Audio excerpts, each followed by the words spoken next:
Hello, friends. I am again with you on a beautiful poem written by Alexander Pope. The name of the poem is The Rape of the Lock. I am Dr. Vinod Kumar Singh of the Department of English, SNS RKS College Saharsa, which is a constituent unit of B.N. Mandal University, Madhepura. Friends, let us have something about the background in which this poem has been written. You know that the 18th century aristocratic society is abundant with superficiality, vulgarity, and false presumptions. The so-called elite society is rampant with self-praise, baseless arrogance, and the soundless and unimportant superstitious beliefs. Alexander Pope, who is treated as the representative poet of his time, is very much critical about these prevalent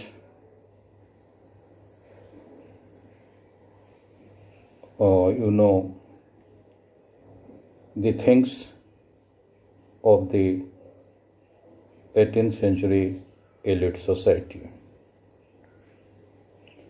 So you know that the poem has been written in this background.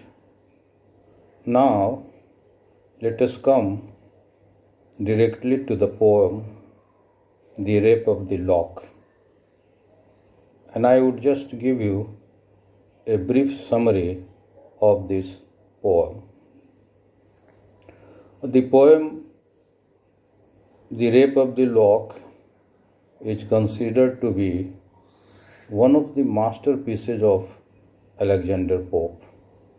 It's a beautiful mixture of burlesque, wit, humor, irony, etc. And it was published in the year 1712. Pope has made this epic or epical theme with just a trivial drawing room episode. He succeeds to treat the social customs of the age with an assumed epic seriousness.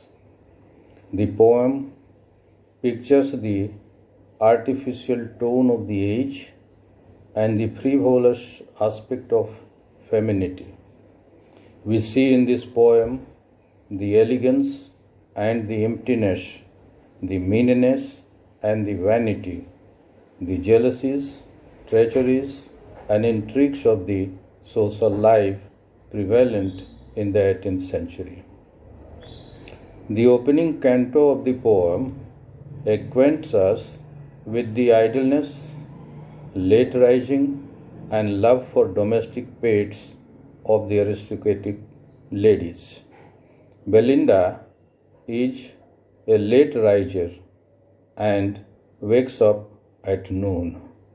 The society ladies love glided chariots and wish to marry peers, dukes, or the men holding high positions.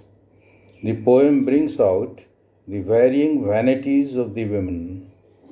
These ladies learn very early in their life how to roll their eyes and how to blush in an intriguing manner. Their hearts are like a toy which moves from one gallant to another. Pope makes fun of Belinda, the heroine of this poem, by telling us that when she wakes up, her eyes first open on a love letter in which the letter writer has spoken of wounds, charms, and ardors. The poet laughs at the conventional vocabulary of those love letters. The poet ridicules women's excessive attention to self-decoration. Belinda is described as commencing her toilet operations with a prayer to the cosmetic powers. At her dressing table is the various offerings of the world: India's diamond, perfumes of Arabia, white comb of ivory, and pins, puffs, powders, patches, and baubles. Ladies are told to take special pins to curl their hair. A woman's tantrum is satirized and highlighted in Belinda's reaction to the clipping of lock from her hair. The lightning flashes from her eyes and the high-pitched screams of horror from her tear the whole sky. The superficiality of these ladies of the time is ridiculed in the lines where the domestic pets of these ladies of so-called high society are equated with their husbands. The death of a domestic pet causes as much grief to a lady of fashion as the death of her husband would have caused.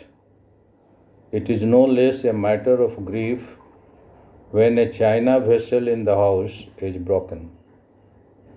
The women's tendency of quickly giving way to sorrow and grief is highly ridiculed while describing the contents of the bag and the vial which Ambriel brings from the cave of a spleen. We are highly amused of the contents which are sigh, sobs, soft sorrows, melting grief, and flowing tears. The moral bankruptcy of these ladies is further ridiculed when Thelstris points out the need of sacrificing everything, even chastity, for the sake of maintaining a good reputation. In one of the stanzas, Baron is described as building an altar of love and setting fire to it with his amorous sighs and with his tender love letters. The Baron's worship of love here is comparable to Belinda's worship of the cosmetic powers. The conversation of ladies and knights at the court amuses us by its emptiness and shallowness. The talk generally is about dance parties, court visits, and sex scandals. The pauses in their conversation are filled with fun, swinging, singing, laughing, etc. The hollowness of upper classes of the time is exposed to mockery. The judges and the jury, who all time hurry to get back, are also not spared by the poet. Coffee making ceremony is also ridiculed in the poem because of the extravagant importance it receives at the cost of serious concerns of life. Thus, the rape of the lock is written to show a strong abhorrence to the superfluous modus operandi of the aristocratic society. Let us sum up this poem in Matthew Arnold's phrase that a poem is a criticism of life under the conditions fixed by the laws of poetic truth and poetic beauty. That's all.